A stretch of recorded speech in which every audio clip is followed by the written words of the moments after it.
Hello, fellow scholars and purveyors of morbid curiosities alike. I'm Dr. Caleb, joined by the sorcerer jester himself, Dr. Zach, and this is SCPod.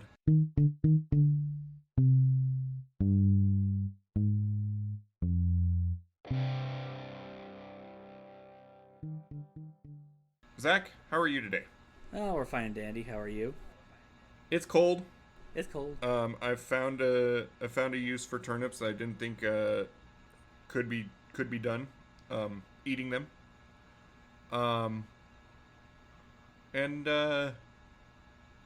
yeah, it's definitely not my favorite destination. I'd rather be back on Gyros right now, but you know, So, Dr. Caleb, what where I are do you? for the podcast. Where are you right now? Technically, I think Russia, Siberia, possibly Adatum.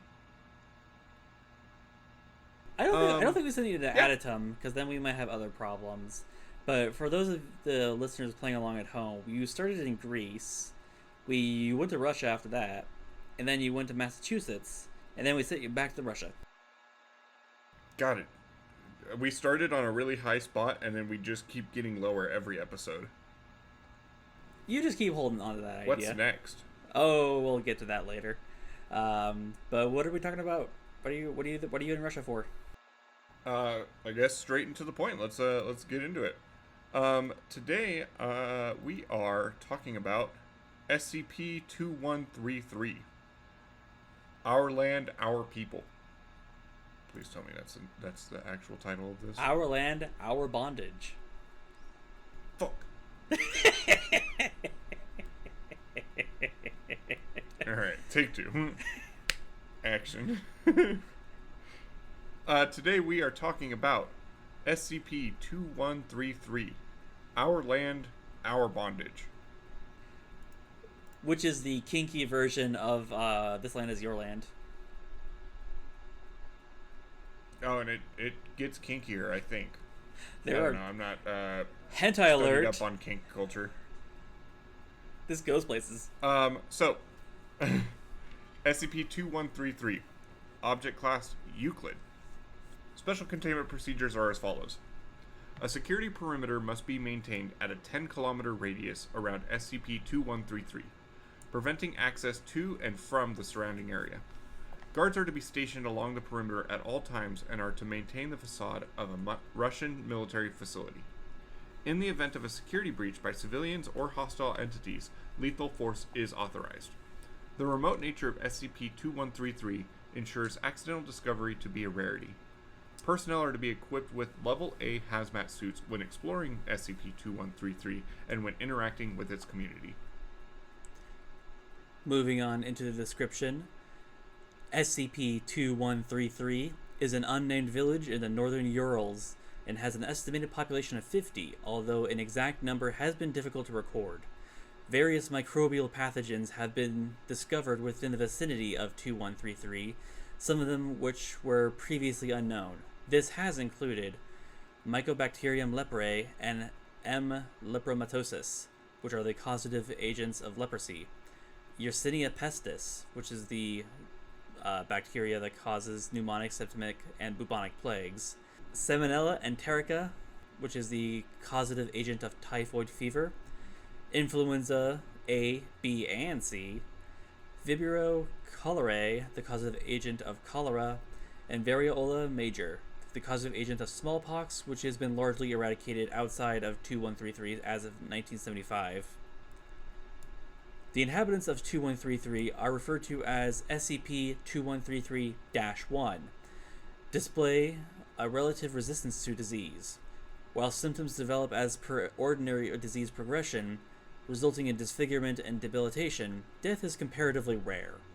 SCP-2133-1 have shown themselves to be either unwilling or unable to leave 2133. Genetic analysis has revealed significant inbreeding, although 2133-1s have never been observed undergoing sexual reproduction while in containment. It is hypothesized that the diseases are a symptom of their primary anomaly and are not themselves anomalous.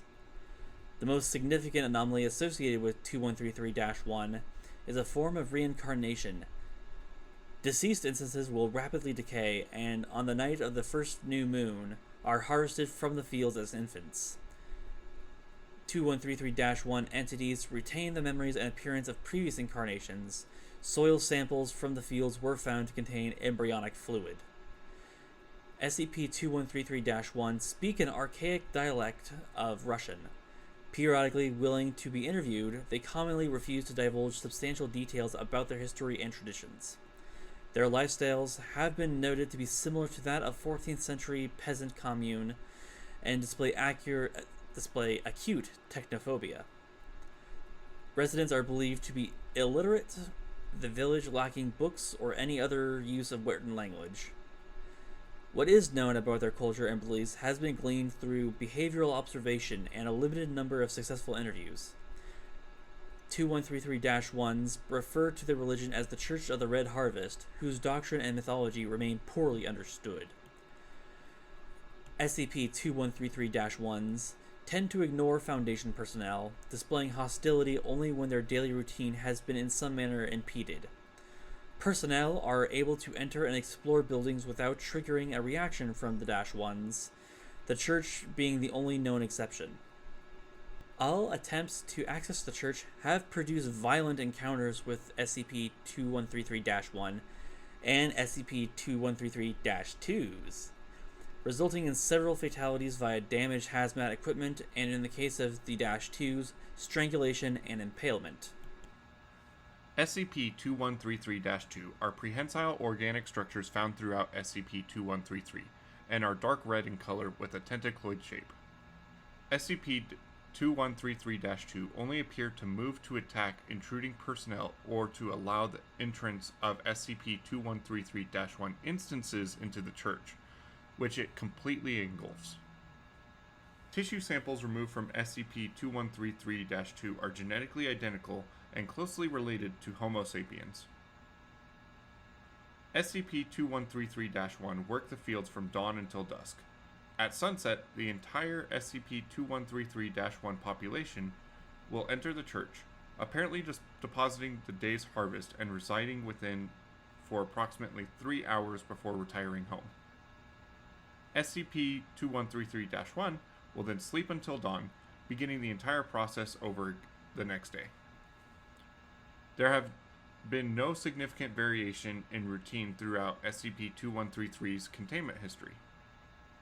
The -1 behavior has also included staring aimlessly for up to 2 hours, self-amputation of gangrenous limbs and tumorous growths that are then deposited within the Church, and periodic, often incoherent, mutterings. Beside their anomalous usage, the fields are primarily used to grow turnips. Non-SCP-2133-1 cadavers fail to undergo anomalous regeneration. Fecal material recovered from the -1 entities suggest a high-protein diet, despite turnips being their only apparent food source. 2133 was discovered and contained on 10/3/1936. What is that? October 3rd? By GRU Division P. Control would be later transferred to the Foundation after the dissolution of the USSR in 1991. Archive documents suggest that GRU Division P became aware of 2133 after a pandemic in the region. Several villages were placed under quarantine while proper procedures were established for the containment and research of 2133. The outbreak is hypothesized to have begun when returning mineral surveying team was exposed to 2133, contracting local contagions.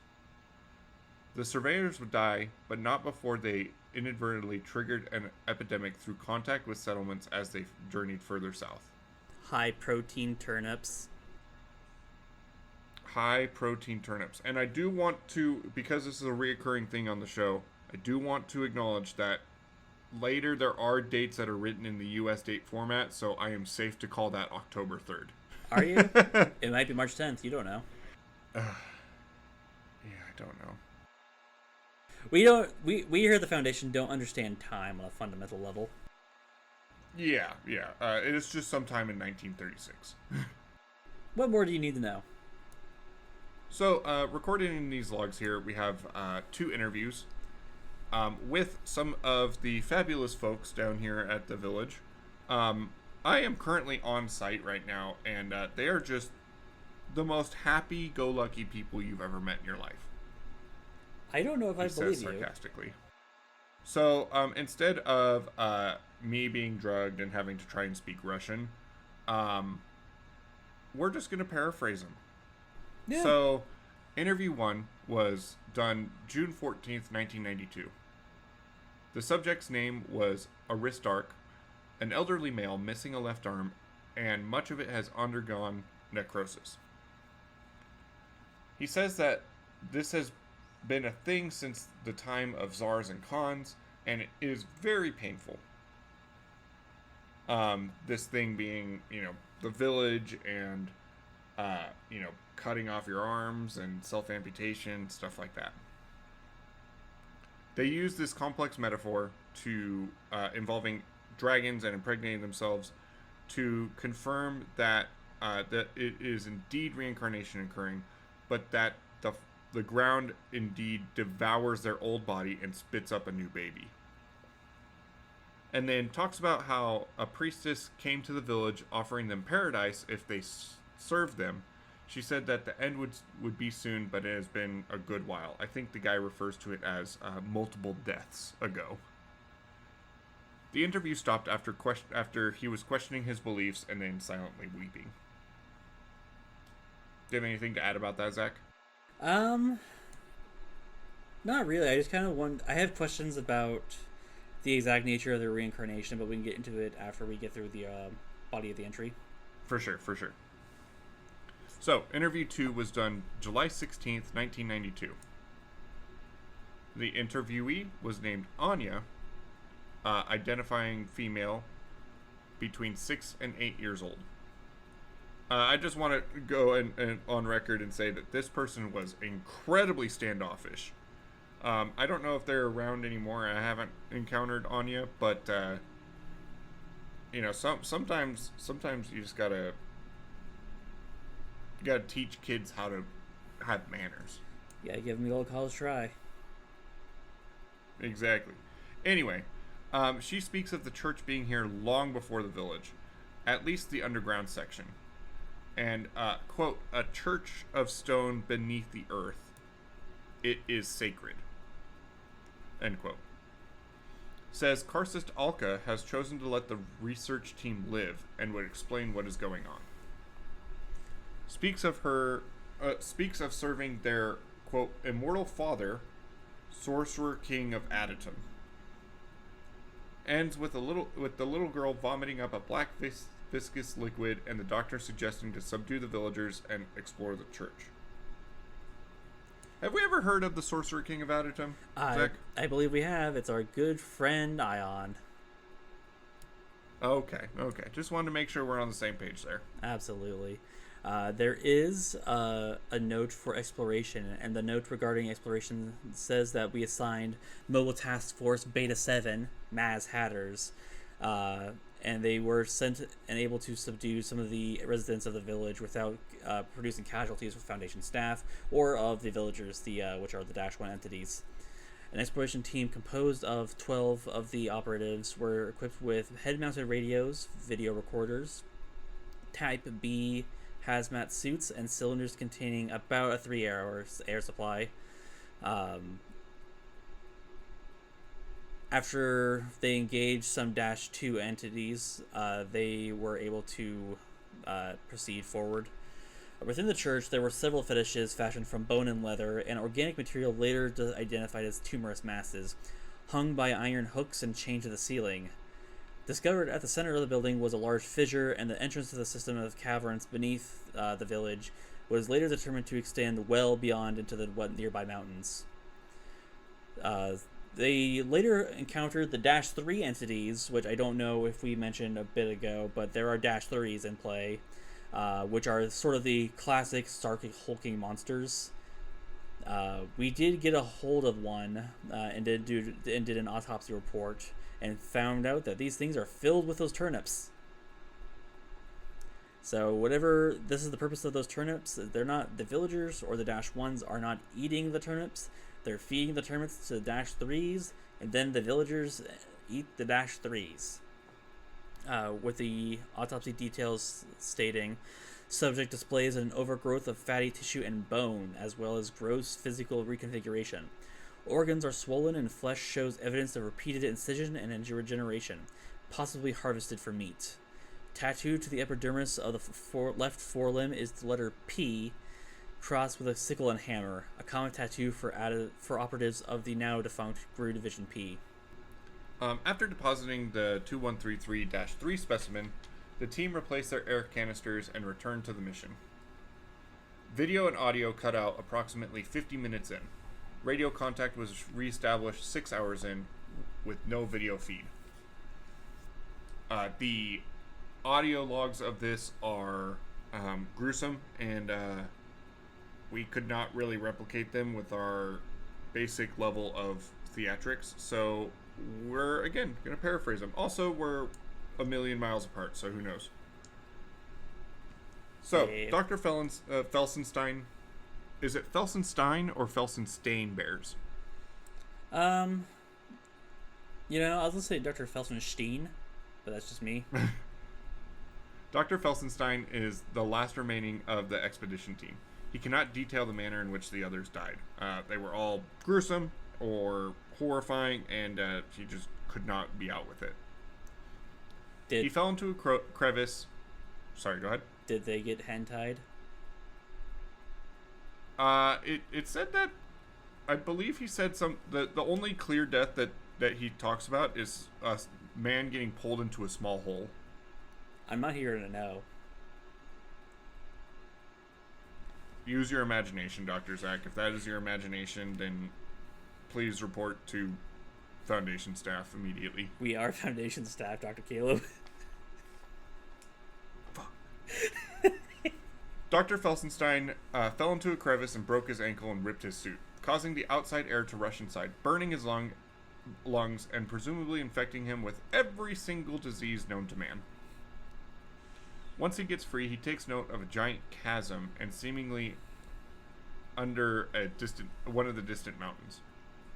At this point, Command notes some hostiles above, that then escalate into hundreds of villagers, or the -1, coming from the mountain to attack Site Command. They evacuate but leave the channel open for Dr. Felsenstein to record what he sees. The beginning of this great monologue by the late, great Dr. Felsenstein is as follows. 5 minutes of heavy breathing, coughing, and random vomiting. The doctor is able to descend into the chasm where a yellow fog has enveloped the air. The stone down there is like the inside of a hive. He notes thousands of eggs and mounds of meat where creatures with bodies of grubs and faces of human feast on them, about the size of infants. There is some sort of temple, black, polished yet sharp, and he says the angles hurt to look at since they, quote, don't work right. He begins being dragged by something, possibly the tentacles from up above. They bring him somewhere, and he pleads to be killed. He is dragged by more humanoid-looking people, but not weak and feeble like the villagers above. At the end, he sees what he describes as an angel with her 1,000 wings. He is pulled into her bare breasts, and the audio of wrestling is heard, possibly the hazmat suit and radio being taken off, and the connection is lost. And that's what we got for 2133 here. Zach, I ask you this every episode so far. Tell me the lore of this land. So 2133 is a good example of what we would imagine as a proto-Sarkic cult. In comparison to what we talked about last week in Massachusetts, with that being more of an example of a neo-Sarkic cult. And so here we have a much more culturally conservative, though I'm loath to use that word here just because it doesn't exactly map on to, modern sensibilities of what that word means. But these villagers aren't really concerned with spreading. It looks like they're pretty insular. They're keeping to themselves, but what it is they're exactly keeping might be calling back to a set of traditions we just don't have a good understanding of, and that's good for a combination of just not having a lot of exposure to these proto-Sarkic groups. I mean, if you were just going past here, you may not even suspect that's what was going on here, as it sounds like the bulk of the more anomalous materials or entities are underground, which the -3s, and then that temple, and then biblically accurate meat angel. But we do have some confirmed details how this ties back into Sarcasm as a whole, in that they do name check Grand Karcist Ion indirectly with the Sorcerer King of Adatum. But yeah, that's the connection there. But whatever is going on here seems to be a local phenomenon. And I think we need to do another expedition into that tunnel, accepting that there's going to be a lot of dead people afterwards. Yeah, it's very interesting. One thing I wanted to call attention to is the name of the church is called the Church of the Red Harvest. So I think we can glean a little bit of information from that. But also this in possibly non-Euclidean temple that's down there. Yeah. With angles that don't work and things like that. Now, granted, the guy was talking the entire time about how close to death he was, and he could have been hallucinating some of this stuff. But it still fascinates me, and why at first I thought this could, we don't really know where Adatum is, other than like possibly somewhere in Russia. But like there being this crazy ass temple down there that also and then there also being this think like that kind of speaks to this being a pretty big place for Sarkicism.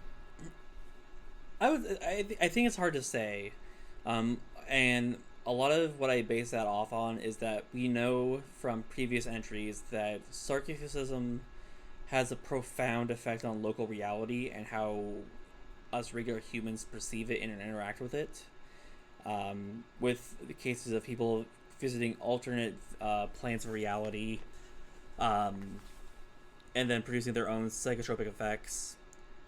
So I think it's hard to say whether or not it's the case of this is the hallucination of a dying man after a horribly traumatic event, or if it's a case of, Sarkic reality fuckery.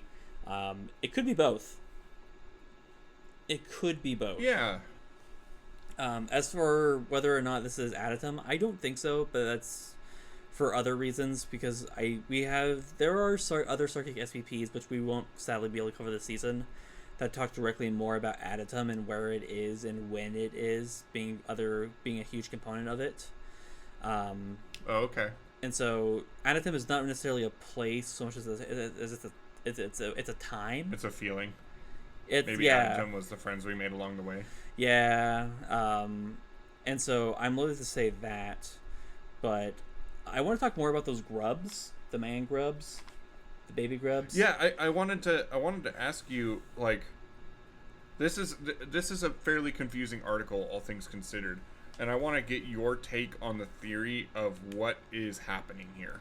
So I think they put the dead bodies in the fields, and then those grubs are what comes back out. Okay. I think that makes the most sense to me. And as far as like people having the same memory, like this continuing sense of identity between reincarnations, as they're stated to have, right? Mm-hmm. Yeah. I think there's some way for either like a simulacra of that person's memory to be passed on through the ages, as it were, or because I keep falling back on this, but we know that Sarkicism has this sense of generational knowledge, or knowledge and memory being passed through in a biological sense. Like we saw that with the old dude, where they were able to have this sort of gestalt entity. I don't think there's any reason to say that there's not something similar happening with the memories of these people being passed on. from man grub to man grub. And so that's my 2 cents of what's happening here. Did you have a similar take? So, what I'm thinking, and I think it lines up to what you're saying, is the farmers, they harvest these turnips that they then feed to these Holkic Sarkic masses that they then harvest meat off of to eat for themselves. That explains the high protein diet. Yeah. When they get sick or die, they place severed body parts into the fields that are then absorbed by the earth, and then yes, probably fall down. I'm not sure if it falls directly because it says it's chunks of meat, and who knows if that's just like decomposition or whatever. Mm-hmm. And then these kids, these little infant grub things, do eat them. And maybe they are mindless and take the memories of the deceased. Mm. The only thing that makes me question any of this is, why are there eggs? I mean, maybe that's where the grubs come from. Okay, so you're saying that maybe the eggs hatch a la Alien, and then they're just waiting for a host, maybe? Yeah, or like a spot. It's like they're queuing up for a server. Okay. I don't think there's a lot that suggests exactly that's the case, but I mean, that's just me taking a stab at it. For sure.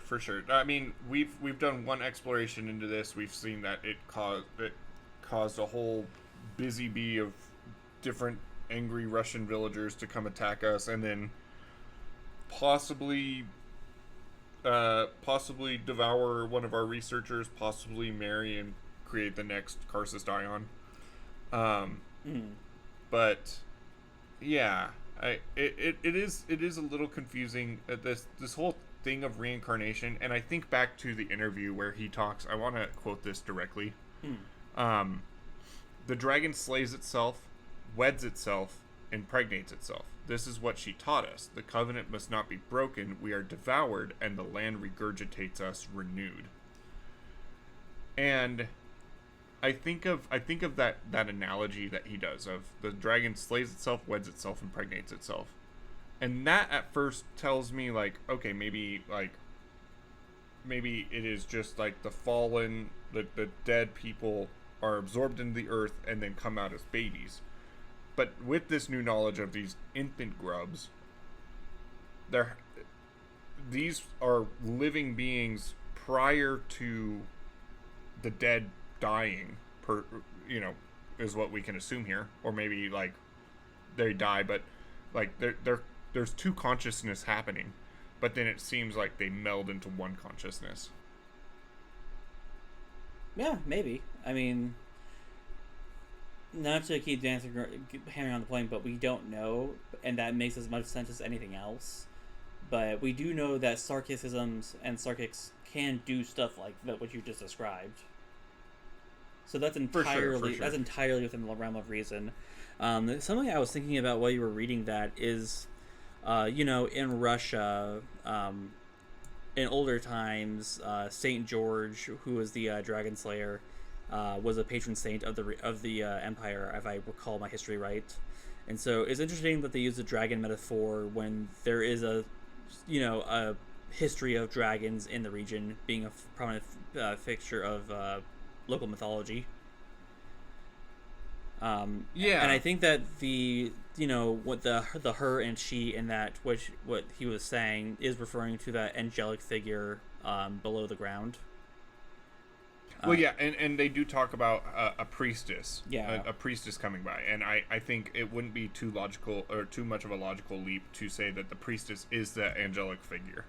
Yeah, and so I really wish we had more information on what that angelic figure was, because I feel like that would also tell us more about what is going on with that temple. I mean,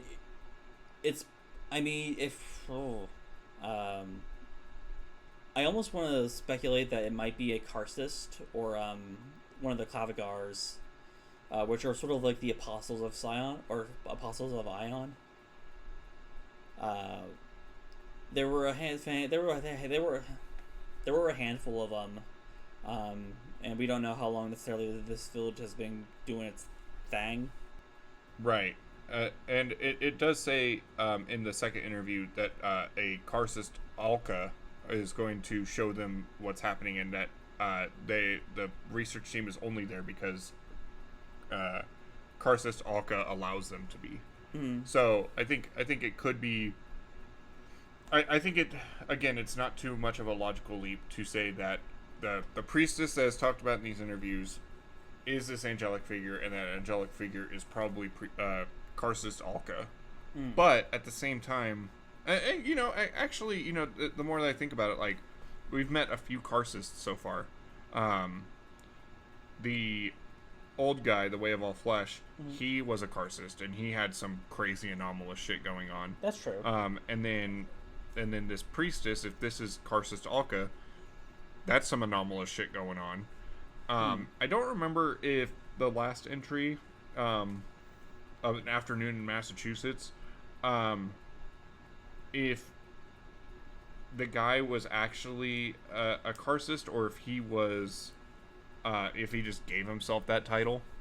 Because it does almost feel like that last entry in Unfinished Ritual was almost given up on by Sarkicism. Like, he definitely tapped into the magic, but like the fact that the photo of Ion is there almost gives it this like he's turned his back on that little society because they've perverted the beliefs of Sarkicism. Right, like because that guy was the former site director for that place. And so, like, I feel like one of the questions we had walking away from An Unfinished Ritual was whether or not he was sort of a Sunday Sarkist. Right. Or if he was just doing it for the meat magic. Right. And so that's why, and to pull it back to this current 2133 here, if the Way of All Flesh and this angel are both Karcists, it would explain why this Karcist from An Unfinished Ritual did not have crazy anomalous shit going on. He just like had meat magic. Yeah, and I wonder if that's a fundamental difference between neo-Sarkic groups and proto-Sarkic groups, whereas like you have proto-Sarkic groups which are unquestionably, more often than not, these true believers out there in the woods, in the hinterlands, and actually know these old powers and old names and magic. Where and you have the neo-Sarkics, which are basically just, I feel like, using it as a means to an end. Right. It almost feels like, at least with Unfinished Ritual, that's the only neo-Sarkic cult that I've personally interacted with.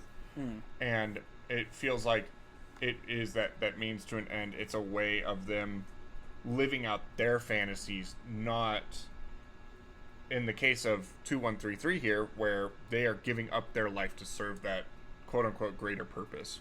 Yeah, because, I mean, they have these -2 and -3 entities, and then presumably more underground in the huge underground chamber complex that they could spread out.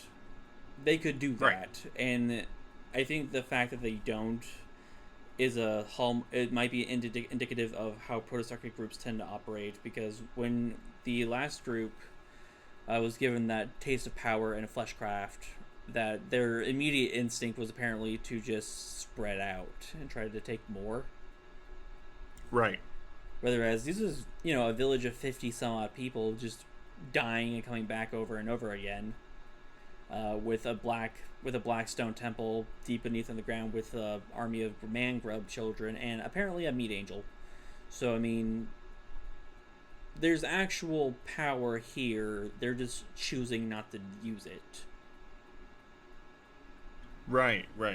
And something that I just thought about is, do you think that the -2 and -3 instances are the same thing? No. So you have the -2 are the tentacles, and then the -3 are the hulks. Yeah. I think of, like, they said that the tentacles are genetically identical to humans. Yeah.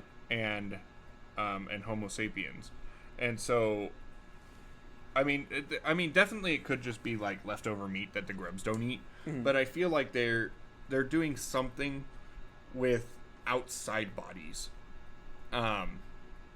And Yeah. you can see that because the autopsy report shows the Gru Division P guy was turned into this Hulk, and things like that. So they don't seem like they would be wasting or like turning like Dr. Felsenstein into like just one of the villagers. They would turn him into one of these Hulks or maybe one of the tentacles. Yeah, I have a feeling that they are not hurting for biomass, and so like they've been here for presumably thousands of years, or at least definitely over 1,000 years. And losing arms, losing bodies, when they feed their dead bodies and limbs to the earth, like that the biomass has to go somewhere, and so I feel like that's probably the answer right there, is that some of that biomass goes to feeding through mangroves, some of that goes to making dick tentacles. Okay, fair enough. I mean, I feel like I feel like that's kind of the simplest answer. I also think that I also think that maybe 2133, this main site that I'm currently standing just outside of, is maybe not the only instance of this, because when they talked about in the audio logs how hundreds, if not thousands, of these villagers were storming from the mountains, and the village only seems to have 30, 40 people in it. Yeah. So there has to be other routes, because the big thing I'm failing to see here is how you can maintain with such a low number of people in the village. And it's like, okay, when they get sick or die, they go to feed these grubs. When they lose an arm, they cut it off and feed it to the grubs. Like, I fail to see how that keeps it sustainable. So that's the thing, is that like we don't observe them reproducing, right? Right. That's because the reproduction is done by the grubs. Right. And so they don't need to produce up top as long as they're able to produce down below. So I mean, if they all die, say like they all got rounded up and into a wood chipper and thrown into the field, there would be 50 babies or 50 grub babies. Right. What I'm thinking is how do they keep it sustainable? Like not like keep it green, but like how do they keep these on average? How often do you think that these 30, 40, 50 people are losing a limb? Pre-industrialization, accidents like that were fairly commonplace. But in a village of 50 people, you think that they're losing a limb on a rate of like one a week? Well, I mean, they could be losing it, but they also might be feeding it themselves, deliberately. Because if they know I feel like if you know you're going to be reincarnated, it changes the math, because any loss of limb isn't permanent in a very real sense. Like, well, I lost my hand, so wait till the next cycle, I guess. I could see that. We also don't know if there's like a Texas Chainsaw Massacre situation going on. So like if any like traveling bumpkin ends up a little too close to 2133, if they just get fed to the dirt. Like they did. Well, they said that the nothing happens to the bodies that are left in the dirt. That's true. From this village. That's true. They could also be harvesting some of the meat from the dash 3s and giving it to the grubs, because that's what they're using the dash 3s for themselves. Yeah. I'm just thinking that like I don't think that this one village is sustaining that entire operation in that chasm. Yeah, there's probably more. I think that based on the fact that there were hundreds of villagers storming off the mountain, I think that there's got to be at least some other operations going on around it. Yeah, I think that's my whole point. Yeah, and I think you're right. I think that's true, but I also don't think that precludes the idea of any one of these settlements being somewhat independent and self-sustaining on its own merit. But I definitely think that there's more than just this village. Yeah. How much of it do you think is the land is actually like anomalous in itself? Well, I feel like that's kind of where I'm leaning. They tested the soil and found embryonic fluid in it, right? Right. So I think that probably answers the question. So I think the dirt is magic. There's something in the dirt, which is a good movie. Yeah, I think, and it's also kind of alluded to in the name we have for the entry, Our Land, Our Bondage. which is also a callback to Russian serfdom, which was the prevailing economic model for over 1,000 years in Russia. But so I think that there's this idea of these people, like the old Russian serfs, being very literally, physically, and metaphysically tied to the land they work. And so I think this is kind of a clever integration of those two ideas in a religious sense, because they literally are born of the land and get fed back into it when they die, and then only just to come back and serve the land again. What do you think is the final goal?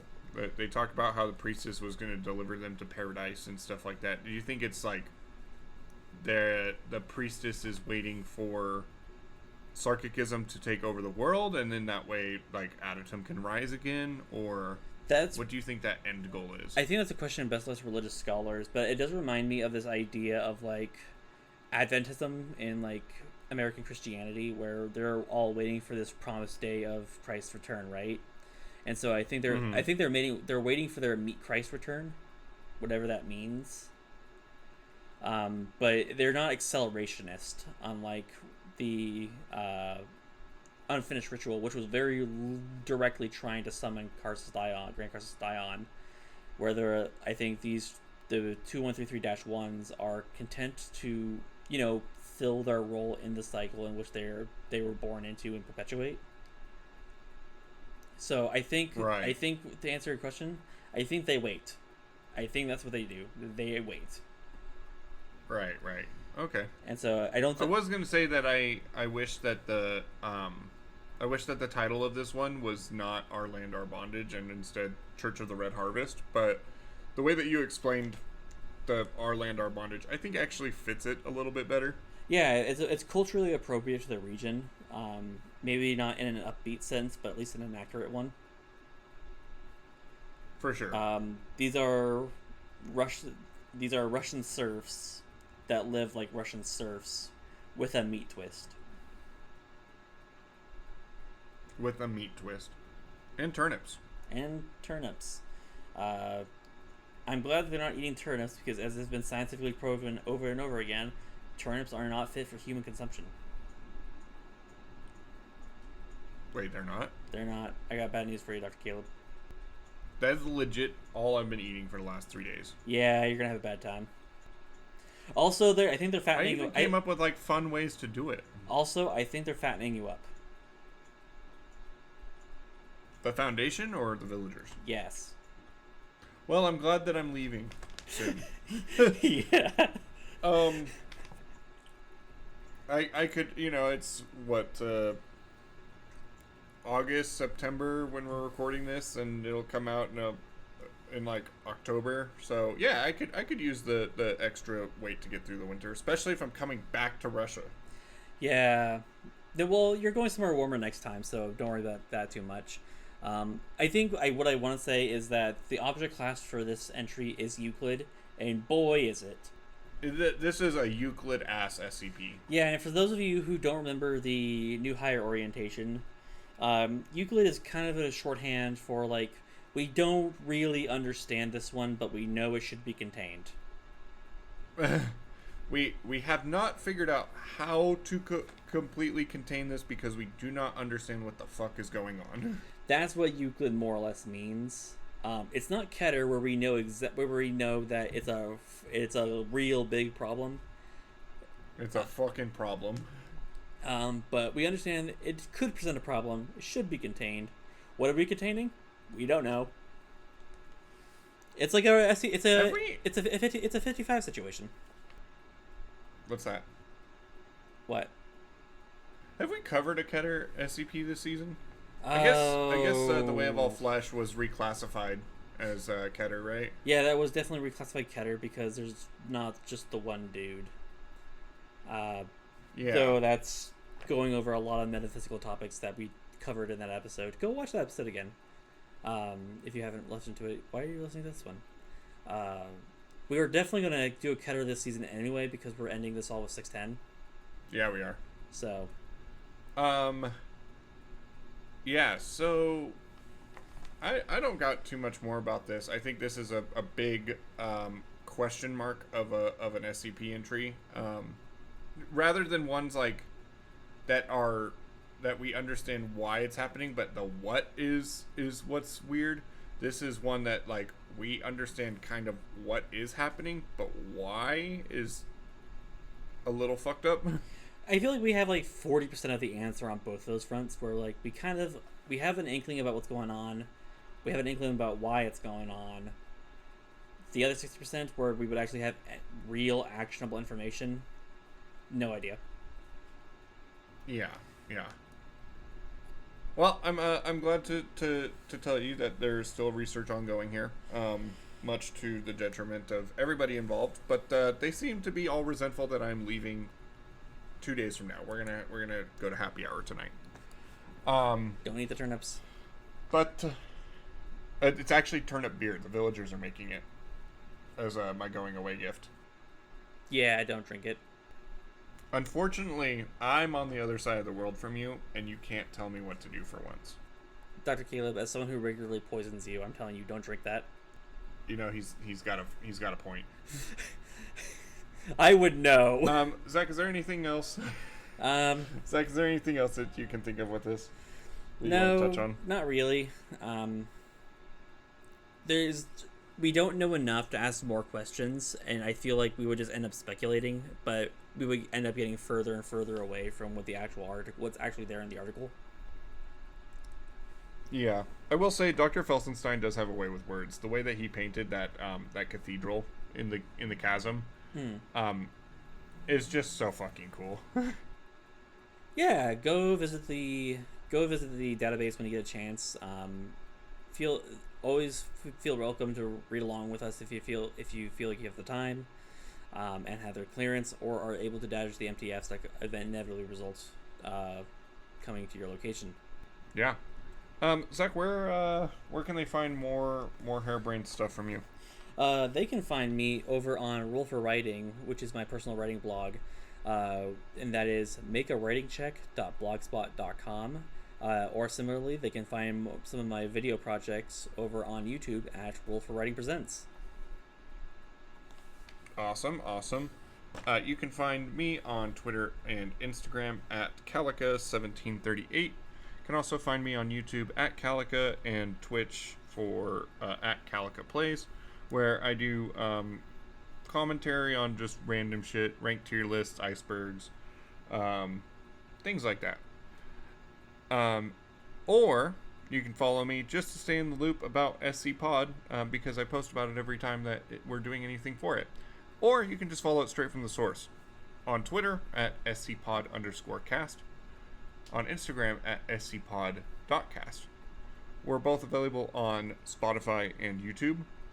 And please, for the algorithm and letting us reach out to more people that might like our harebrained antics, please feel free to like, dislike, comment, follow, rate, subscribe, all that other stuff that literally every content creator always says.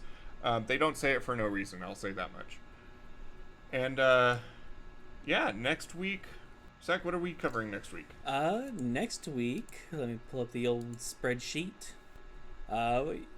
Congratulations, Is it kids. warmer at least? Oh yeah, you're going to the Human Capital Convention. Okay.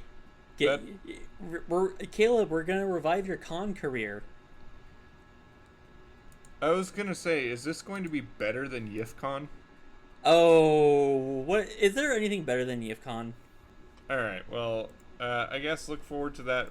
Next week we'll be covering SCP-4783, the Human Capital Convention.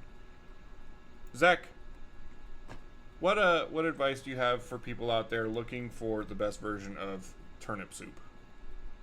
Well, Caleb, all I have to say is, let her in.